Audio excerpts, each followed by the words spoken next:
turn up your mind.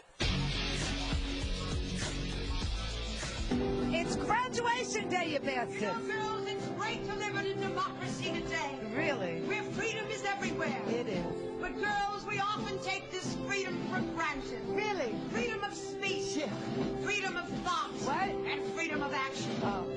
But you know, gals, what? Just because a bunch of men signed that Declaration of Independence in 1776 doesn't mean that freedom was for men alone. No. Oh, no, you take Tom Jefferson. Really? Ben Franklin. John Hancock. There's a hell of a guy for you right there. Adorable. All these men had wives. They probably had a few broads on the side, too. The right side. These women wanted freedom just as much as their men did. Yes. But, gals, I wonder, do we? I think it's time that we women thought about it a bit. Okay. Hell, I think it's time we did something about it. Hell. So come on, fellow females of the 20th century. 21st. Be glad that you're an American. I am. Proclaim your freedom. Freedom. And intention. Oh, dear God. Pledge allegiance. Allegiance. And bounce your boobies. Get into the swing. Bounce your boobies. The swing is everything. Makes no difference if they're big or small. Just two. As long as you give him your all. Bounce your boobies. Come on, honey, bounce them up and down. Bounce your boobies. Come on, bounce your boobies, honey. Come on. Loosen the ground and find you. Oh, dear God. Take it off if you feel like it. Look out below. Oh. Bounce your boobies. Oh. There we go. Doesn't that feel good? No. Bounce your boobies. You know, girls, What? men aren't the only people in the world today who have something to give. Are you sure? But it sure looks like it sometimes. Just look around you. Men stick out all over the place. Big fat cigar. Yeah. Big fat stomachs. Yeah. And just where they should stick out, Hello? where is it? Hello? Hello? Yes, girls, we know it, we've got it, we know it, they're worth. Priceless, So Johan. come on, gals. Let's get into the swing of things. Give your boobies some freedom. All together now. Bounce your boobies. Let 'em rock and roll. Nudge your knockers. Keep 'em hot and so. I don't know. Just admit it, gals. It sure feels great. I don't know. To feel them swinging. Ooh, titillate. Bounce your boobies. Come on, bounce them up and down. Bounce your boobies. There, look at that gal. She's going. Bounce your boobies. Oh, doesn't that feel good? Bounce. Ow. Bounce. Ow. Bounce. Ow. Bounce. Ow. Bounce. Your boobies now. Hey, hey, hey. Bounce your boobies, everybody. Hey. One more time. I want to thank Randi Rhodes. Loosen the crowd and find you. Yes, we can. Take it off if you feel like it. Oh, doesn't that feel good? Bounce. Bounce. Bounce. Bounce. Bounce. Bounce. Bounce. Bounce. Bounce. Your boobies now. You're great.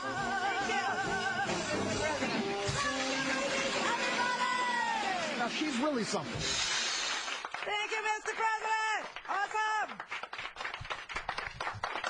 I am so sorry to be leaving before the Republicans sort out this whole Benghazi thing. I would love to stick around until they do, but I really doubt any of us will live that long. So there you have it. They're not going to stop. You're going to have a whole summer of the Benghazi investigation. I don't know what they're going to find. It's been looked at more than the Zapruder film, but they're going to do it. Enjoy your summer. Enjoy.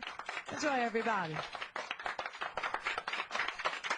Ooh, after today, I will be gone. I will be disappeared. I hope CNN looks for me. I hope they do. I hope they, maybe I should, I don't know, make some pinging sounds. You think they'll get the right ocean? I don't. Pacific. There's a clue for you. Pacific, Don Lemon. Maybe he'll call up some psychics to find me. Maybe he will. I don't know.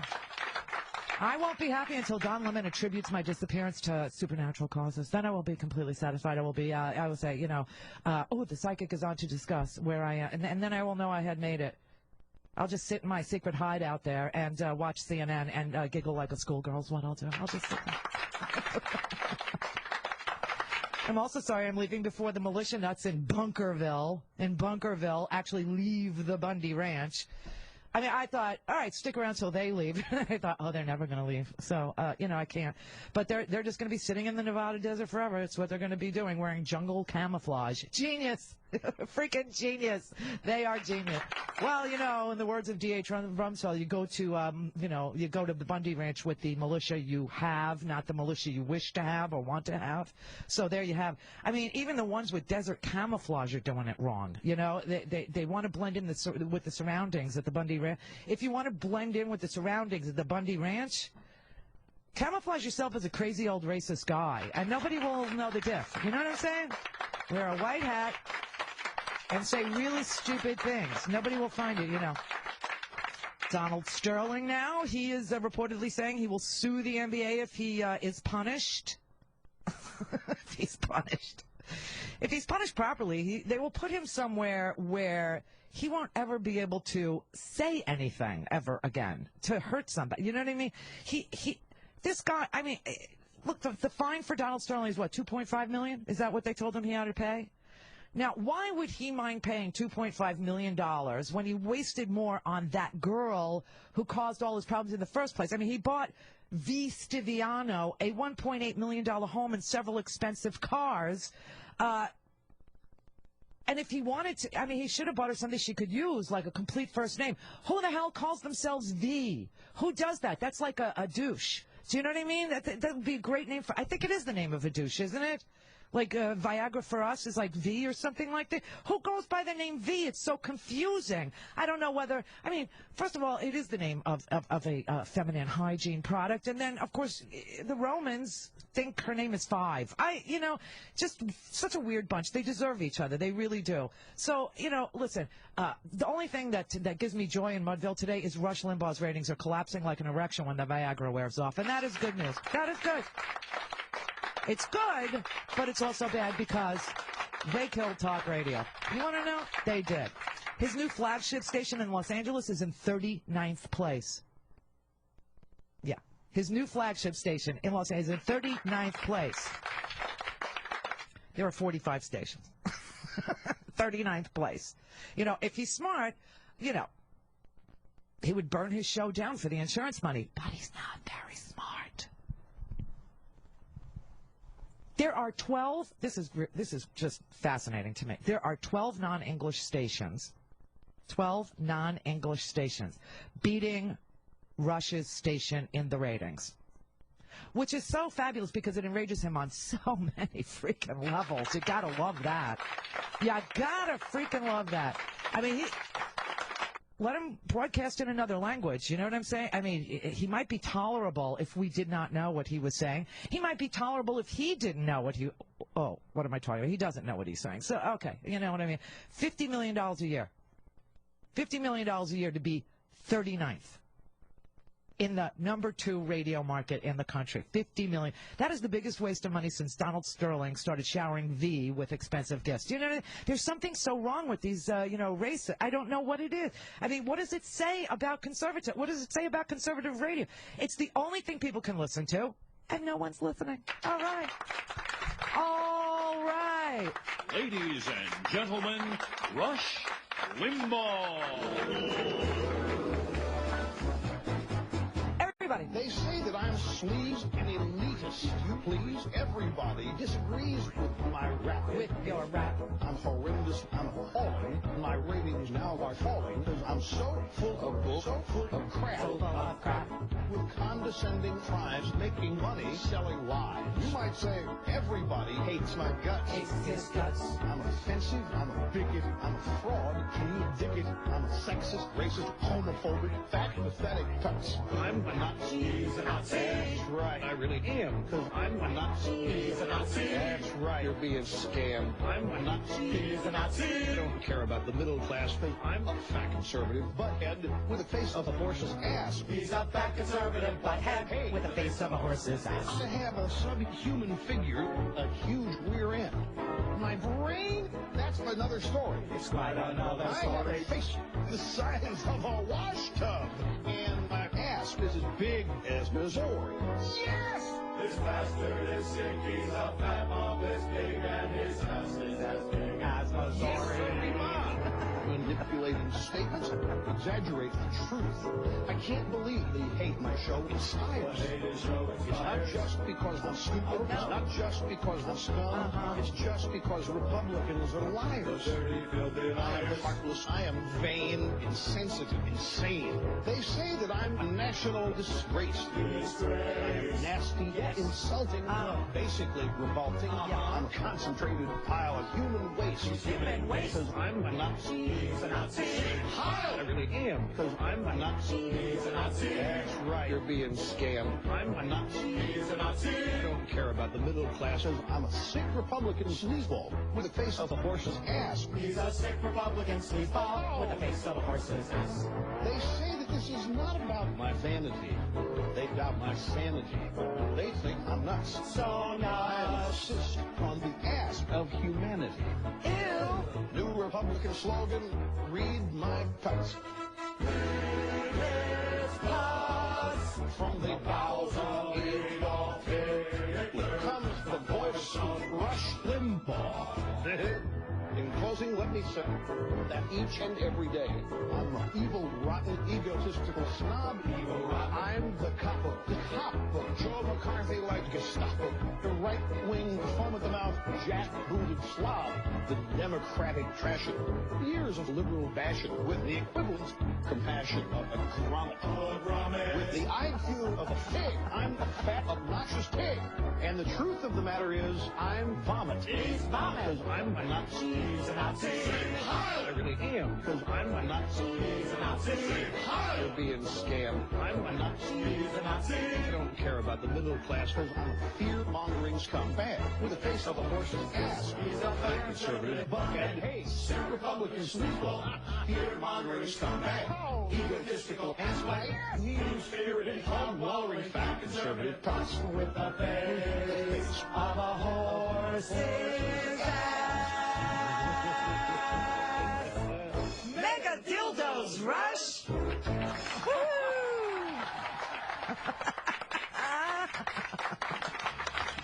19 after.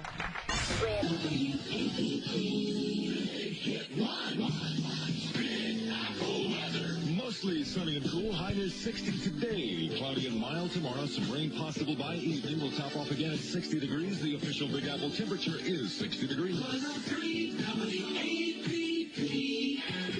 And over here, this is Chip Hobart at 4 o'clock on the Apple. WAPP Lake Success, New York City. Big hits. WAPP, New York. Big hit 4. Big hit 4.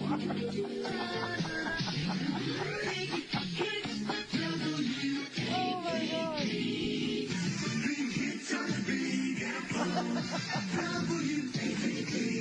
York. Big hits on the Big Apple. WAPP. It's 62 degrees at 7 o'clock in the Big Apple. WAPP Lake Success, New York City. WAPP, New York. Big hit 4. Big Apple, Big hits. 103. WAPP. The Big Apple 103. WAPP. 103 she's. Wrapping up another rock and roll six-pack. Here's that one there. We did 2 from the police, 2 from the cult, and 2 from the man from Malta. Where's Malta? Do you know? I have no idea. No, me neither. But it was 2 from Robert Pound. I'm Randi Rhodes at 6:49. The woman with 3 sets of breasts is in next. It's the lovely and talented Liz Wilde, and she's got another rock and roll six-pack on Double Shot Tuesday coming for us. Don't go nowhere. Pardon me, sir. Can I get you something, Brioski? Oh, live remotes. Oh, you don't like the volume? Then why did you sit right next to the speaker? How long does it take you to gum a corned beef sandwich? Eat it and go. This man and all the white ones there, they've been sitting here gumming this corned beef for, I know, I've been here an hour and 45 minutes, and they've been here chewing on the same sandwich for like an hour, doing nothing but complaining. Why are you complaining? You sat right next to the speaker. So then go someplace else. They pay me to be here. They don't pay you to be here. I know this is a very tough concept for you to grasp in your little arthritis, porcelana-ridden, near-death hands, but they paid me to be here today, sir. They did not pay you. Therefore, you could take your sandwich and you could leave. I, on the other hand, am contract labor and must stay and put up with you, your depends, and your denture problems. Oh my God, the crap we did for $1. Sitting in a parking lot somewhere with a bunch of old people, free corned beef sandwiches, and the guy sitting next to the speaker's guy, turn it down! He sat next to the speaker, you old fart. Oh, just amazing. And then there were the people that you replaced when you started doing like call-ins who could now call you. Hello? Randy, I don't hate you at all. Congratulations. Get out of here, Meg. You want to know something? Meg Green. Truthfully, I'm happy for you. Why are you happy for me? I replaced you. I am going to my boat. We're going out for a cruise. I'm having for the 4.5 years my first weekends off. I'm promoting my video, not a video. Yeah. I figured it was some kind of promotion thing. No, not at all. I'm just saying that I welcome you to the station. Honest to God, I do. Really? Trust me, Really? I'm not lying. All right. I called to congratulate you. Well, Meg, can I just ask you one lousy question then? Sure. Why on your last show did you say I didn't have a chance in hell of doing anything over here at WIOD? You know what? I made a mistake. I made a bad call. Damn right. I'm listening to you, and I think you're fun, and I think it's perfectly okay to relax and have fun on a weekend. Honest to God. I needed to. Yeah. How's that? And I'm enjoying listening to you, and it's no bull. Now, have a good day. See ya. Don't believe a word of it, man. She sat here and trashed me for a whole afternoon. A whole afternoon. Sat here and said I didn't have a chance in hell. I had no talent. What the hell was I doing here? Boy, Gary made a big mistake. Now she wants to promote something at our tailgate party, so she's going to kiss a little butt.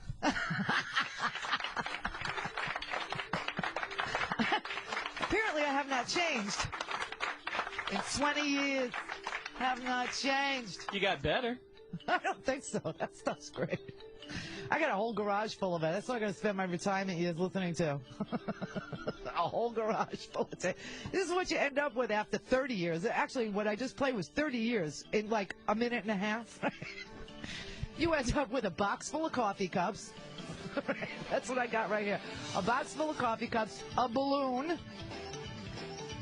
a enjoy your retirement card signed by everybody, one card, and a couple of really gnarly old T-shirts with your name on them, and some emails. Yay! It was all worth it. Trust me. All worth it. I mean, you know, you gotta have like some give and take in the station. You know what I mean? He drives me crazy sometimes. I think I drive him crazy sometimes. I mean, I know he likes me, but does he really like me? I mean, what would Neil say like if my back was turned or something like that? I mean, would he like me or wouldn't he like me? You know, what does he like a lot about me? What does he like the least about me? I mean, these are questions that like burn a hole in my heart. They burn a hole in my heart. They drive me like to the brink of the suicide hotline. Okay, I'm like dialing China Hospital on speed dial already. Just wondering, what does Neil think about a Randi Rhodes? What could he possibly be thinking about me? As a whole, she's as round as they come. Is the nose, I would say, is my favorite thing. That big, beautiful Jewish nose that's like into everybody's business, like Anna Maria's. No, Randy's a psychotic bitch. That's what's great about her. Everybody should have at least one psychotic bitch on here, and we're the lucky ones who got it. My least favorite thing about Randi is that neurotic gym that she hangs on to, man. It's just psychotic. She's like Linus with a security blanket. Sever the cord, honey. Get yourself a little distance. Do something. Send him to camp. Send him to boys' camp. Send him to the rectory. Get him laid or something. Let's just put it this way. She's no Don and Mike. Thank God. By the time I get through the next couple of minutes, she is going to have to pick every scab off that putrid, pus-filled body of hers, all right? Nobody rips you better. So I'm going crazy on this, yes, because this has got to stop. You make me sick, Pat, you bitch! God! How is it possible to be so stupid, Pat? Nobody rips you an ass as good as Neil. You idiot, you asshole, you. Baby, he's the best. Well, sing this, you fat slob. I'm going to take this cord and I'm going to shove it right up his ass, okay? And I'm going to shove this thing so far up his butt that he's going to be singing a different tune when I get through with him. Don't we have a longer cord than this piece of crap? Look at this. Look how short this damn thing is. We got 100 assholes running around this building. They can find another one besides him, although maybe not that big. Go get it out of there. Go pull a cord somewhere. Go do something. Pull what? In your case, a good question, okay? God. Nobody rips you better. Don't start looking once again, as always, to blame fat old Neil for whatever you're upset about. You disgusting, nauseating old slobs. Nobody rips you an ass as good as Neil. Old, crabby old bitches. Neil, if you don't repent, you're going to split hell wide open. Yeah, I'm going to split it wide open. You know, I'm going to split wide open your skull with a mallet, you stupid old bitch. Ah! There we go. Now we're cooking. What did I just get through talking about? It was old bags. We don't want you, lady, okay? Go get some knitting out. Go find some crossword puzzles to do. Go get something. God almighty. He's a beautiful man. He's really, he's more than a man. Not really. Those were good days. Those radio shows were the best damn radio shows ever, ever. And then,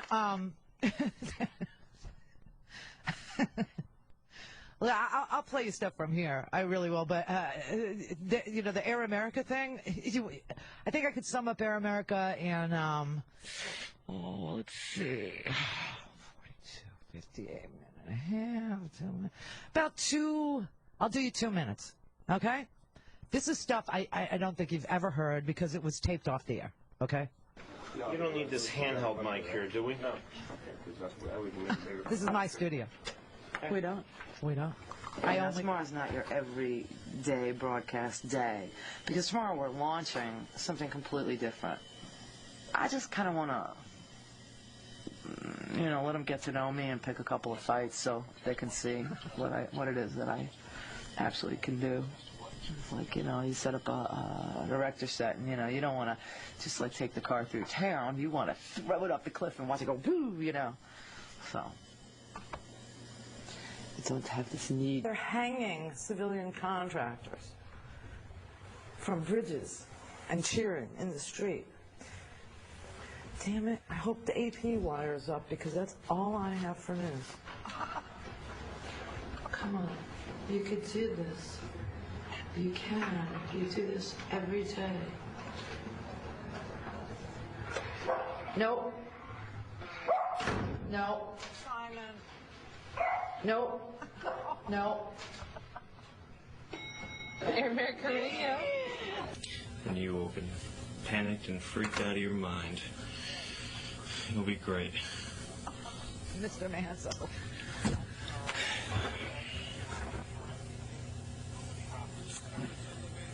Okay then, everybody, leave me be. Leave me, because I am sick of myself.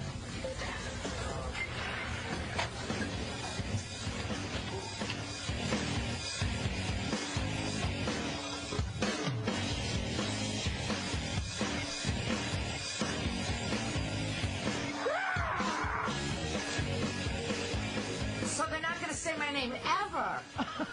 You know, I think we ought to keep it this way. I should be like the unknown talk show host or something. See, I used to work in New York. I know. Remember the Z100 guy, the unknown DJ?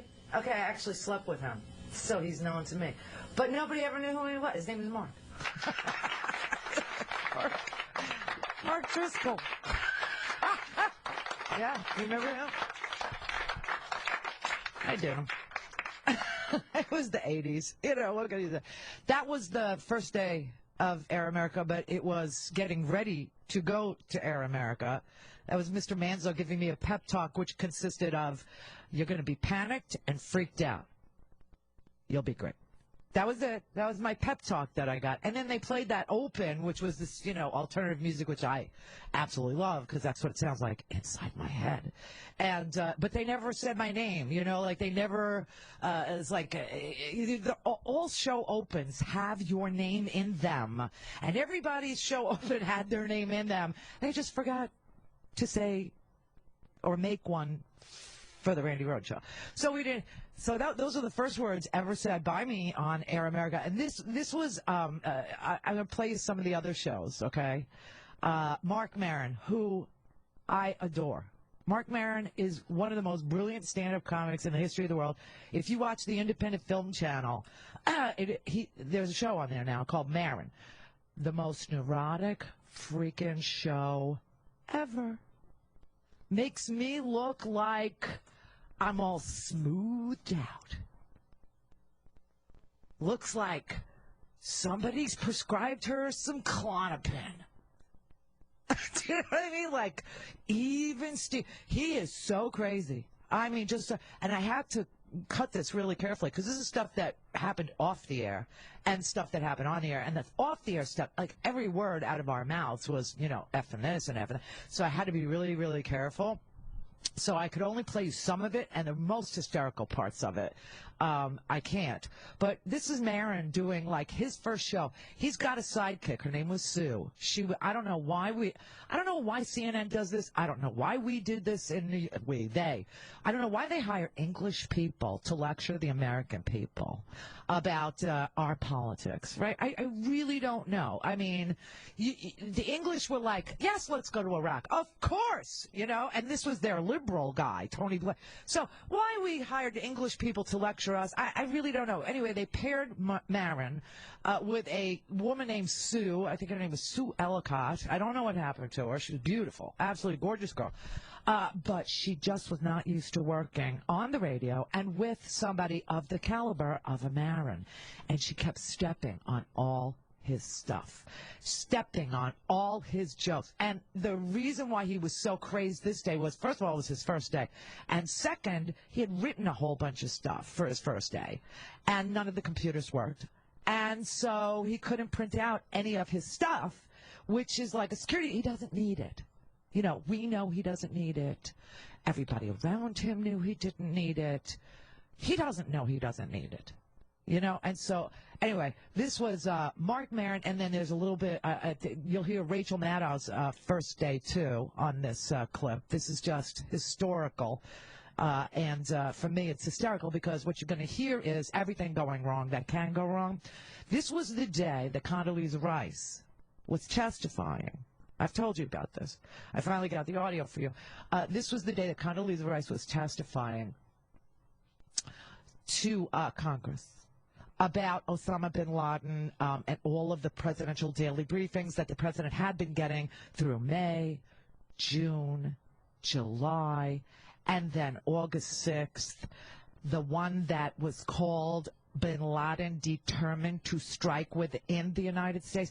Yeah, except they couldn't get a television on the air. You'll hear, I don't know how many, there had to be 100 people there. Okay, we do this show with three people. Tammy's in L.A. She's actually, remote. So we don't, need her pacing around and going crazy, right? She just deals with all the technical stuff. And then I got a guy down the hall. Beowulf is sitting down the hall. And then I got Sean answering the phones, and, and if I need the TV, he will put it on the air for me. There were 100 people. And, I only use a handheld mic. That's why that clip is so funny to me, because they're going, we don't need this handheld mic, do we? Except that's the only way I work. Because I'm not going to a big, giant thing shaped like a giant penis. I'm not going to go to that big, giant penis microphone all day, because that will make a girl very angry. So I hold the mic and I manipulate it. I bring it to me the way I want it arriving at my face, you see. Never liked a tea bag. situation. Anyway, here's Marin and Rachel Maddow. And this is the launch of Air America, their shows. 10. Yes. Hey, Riley, what's happening? Hi, Sue, how are you? Good. Did I just say that like it was welcome to class. I get this email from my buddy Ron Zimmerman, right? It's forwarded. It says a Jew is a derogatory term, that you shouldn't use the word Jew. And it all started with a petition. Apparently you go to this place called Jew Watch. This is a real website. It's right here. Jew Watch. Keeping a close watch on Jewish communities and organizations worldwide. They have got everybody from the history of entertainment. Everybody. They've got Jesus listed here as an entertainer. Okay. Now, no, I'm not lying. But they got people proving the people's point that you really have taken over Hollywood. In fact, the world, Mark. No, what I'm upset about is, dude. Where's Mark Maron's name on this list of 900? Where's Mark Maron on the big Jew entertainer hate list? They've got people here that no one has ever heard of. Mark, all right? you're doing your best to get on it. Don't worry. I am getting on it, Sue. But what I'm saying is, what is the point of it? So you can hate retroactively? It's like, God, I thought I liked that guy's songs, but you know what? I don't. Because he's a Jew. That ruined it. It took it all away. Got you. Still to come, Mark Maron has the morning business report and news headlines on the half hour. Oh, it's so bad. The excitement we're on the air. There's some really good things happening. There's some exciting stuff happening. There's some successes, but there's a lot to fix. So, there's a lot to work. The guy that robbed us. I mean, the work has just begun. This is not, He's still we're now on the air. This is an important test for us today because Condoleezza Rice is testifying. It's the first time we're going to take something live of significance, and other networks are running it, and we better get it right. National network. And you're nervous about a TV shot. Good morning and welcome to Air America Radio. This is Unfiltered with Chuck D, Liz Winstead, and me, Rachel Maddow. We're starting just a little bit early today because there's something big going on in the world. There is? There is. Actually, what's going on in the world today is that the whole world is going to be watching as National Security Advisor Condoleezza Rice testifies in front of the 9/11 Commission. Hi, guys. How are you? Why isn't the TV on? I turned it on. All I could get was ESPN. Our correspondent today is David Korn, the Washington editor of The Nation. Hey, Chris, could we have David Korn on the phone right now in Washington? I think we may. We might. Hey, David? No, all right. Listen, the way this is going to work today is that we're going to be kind of jumping back and forth between live in-studio stuff. Where is he? Our guest in studio. What happened? He's not on the dial-in phone. I can't get the guest on the air.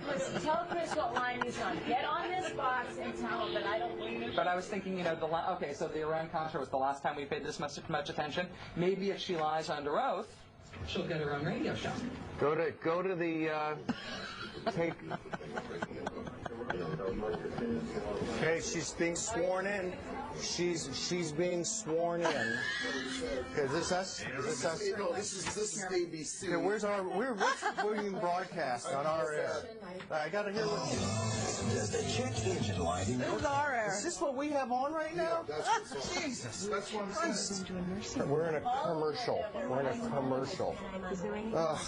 I don't want to hear the commercial for Geico. Resource for learning and coping. I want to hear the. Your headphones have to have what's live on the air. So you can hear this with your headphones off, but these have to have what's on the air, and this isn't on the air yet. Welcome back to Unfiltered with Chuck D, Liz Winstead, and me, Rachel Maddow. Right now there is a contentious back and forth going on between Condoleezza Rice and Richard Benveniste, who's a Democratic commissioner on the 9/11 Commission. We're going to go live to that right now. It's Air America Radio. And I ask you whether you recall the title of that PDB. I believe the title was Bin Laden determined to attack inside the United States. That's what it was like there. Every single day. Every day. Can't get the guest on here. Can't get a TV on here. Amazing. Amazing. All right, 10 till. I like you. You're the real deal. Hello? Hello. Oh, it's my child. Hello, child. Hello. What's the last time I was on this show? Call Grandma. Just call Grandma so I don't have to. All right. I'm so proud of you. I'm so proud of you. Listen, thank you for the flowers. They're gorgeous. And the card, blew my mind.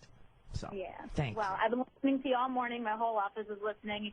And everybody's a fan. Aw. Aw. Well, thank you. I'm a fan of yours. You know that. I do. Every day. How was Vegas?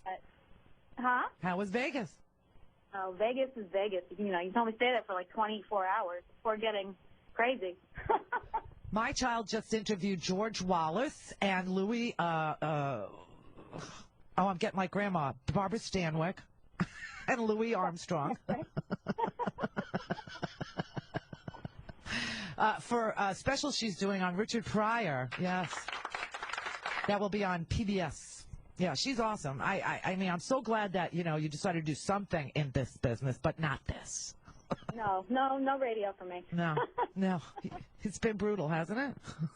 It has. I've seen you through the whole thing. Yeah, you have. And you grew up beautifully in spite of me. So thank you for doing that. I appreciate you raising yourself while I was otherwise occupied. Because of you. Yeah. Well, I just want to say this publicly to you, my child. I love you. I adore you. And I know people make a big damn deal about our situation, but you rescued me right back. And you should know that forever. You and me have something that, it's a cash miracle. I love you. Go back to work. Thank you for calling me today. Bye. Call Grandma. I love you. I love you. Bye. She's 28 years old. I believe when this audience first met Jessica, she was about 4. It's the first time I put her on the radio, and it was 4th of July, and she said, "Happy birthday, America." My child's patriotic. She's amazing. Thanks for calling me, honey. Thank you.